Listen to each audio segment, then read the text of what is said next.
So I think there's nothing more frustrating as a golfer. If you've hit that perfect tee shot, you've got that long par 4, maybe a par 5, you can get there in 2, you set up, you just cold top it 5 yards in front of you. So the 3-wood is probably the most challenging club when the golf ball's on the ground. A lot of us get away with fluffy lies or off the tee, but when we're on the ground, we really struggle. First of all, because of the concept of how we use it, but then actually getting the strike that gets us the height and the distance that the 15-degree or 16-degree 3-wood should be giving you. So what we need to understand is what are the best players in the world doing differently with 3-wood than most golfers. So when the ball's on the ground, I think most people are very aware with an iron that we want to be hitting the ball and then the ground. And kind of not great at doing it, but they kind of understand that concept, and maybe more often than not they achieve that. But when I ask golfers about what they're trying to achieve with 3-wood, I get some very, very mixed responses. And probably the most common one is that they feel they need to sweep the ball away. So for me, what the sweeping motion means is that the club's travelling incredibly shallow, maybe even a little bit up by the time it gets to the golf ball. And what we need to make sure is that when we're setting up and hitting good shots, that we set up there and actually deliver the club very, very much like an iron. So we get that nice crisp strike on the golf ball, fairly near the centre, maybe just turned over a little bit more than I would have liked to have seen, but some reasonable carry and nice total. Now, when we looked on TrackMan there was 2 important numbers, and it wasn't the distance numbers that were the key. It was that the low point of the golf swing was 1.8 inches ahead of the golf ball, and that meant that the club was travelling down just over 2 degrees when it hit the ball. So this is the concept of hitting down on the ball.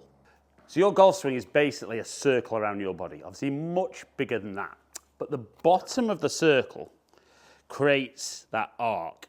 And what we tend to see with a lot of golfers is with their irons, they get that lowest point ahead of the golf ball, so you can see the arc of the club's travelling down. But very often with the woods, they get the low point underneath or maybe just slightly behind, which means the club's travelling up. Now, it's not to say that you can't get away with the low point being very slightly behind if you've got the height of the swing at impact absolutely perfect, but you do have to be so precise. So the first thing is to have the understanding that you should actually be touching the ground when you make a swing. So have a couple of practice swings with the 3-wood and just see if you touch the ground at all.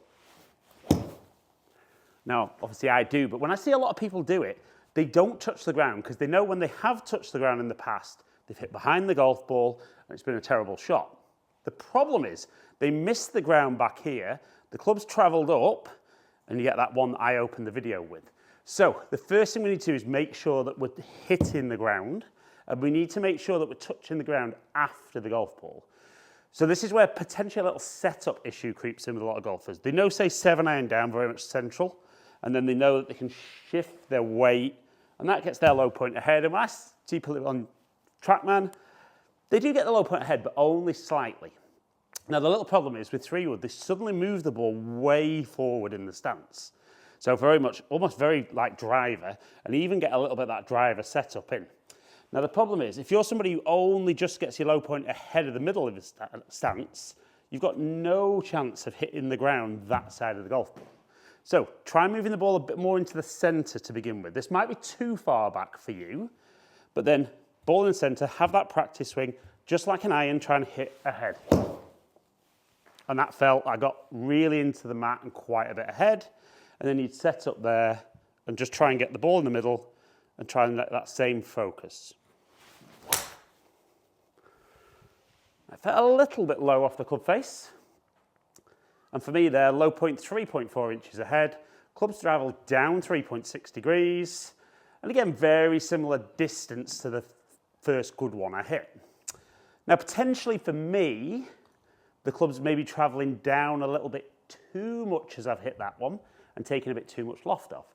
So for me personally, the ball in the centre of my stance, or opposite my sternum, is maybe too far back.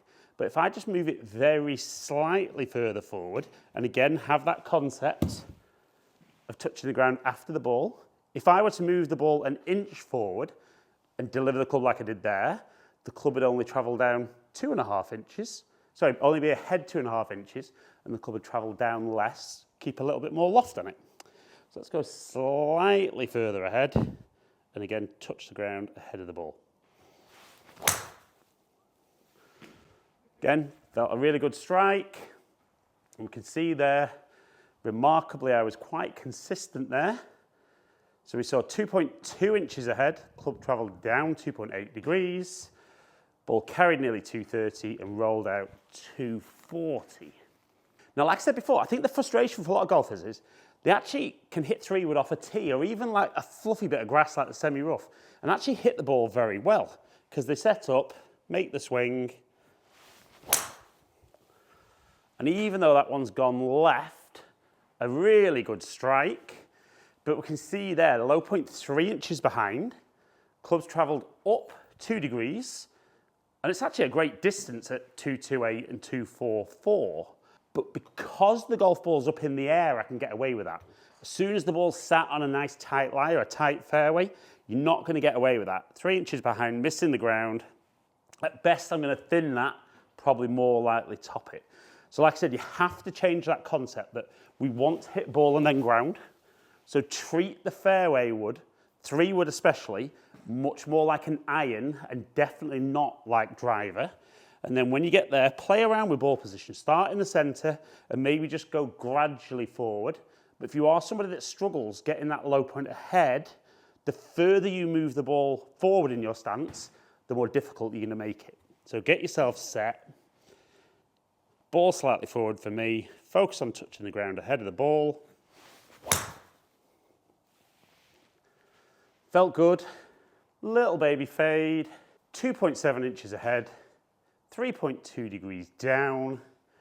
Carrying just under 222 and rolling out 234. But you have to change that concept. We never want you talking about trying to sweep the ball away with any of the fairway woods and hybrids, but especially the 3-wood. This is the club that most golfers carry in their bag that does more damage than good because they've got the wrong concept and wrong delivery. Work on what I've spoken about in this video, and 3-wood just might become one of your favourite clubs in the bag.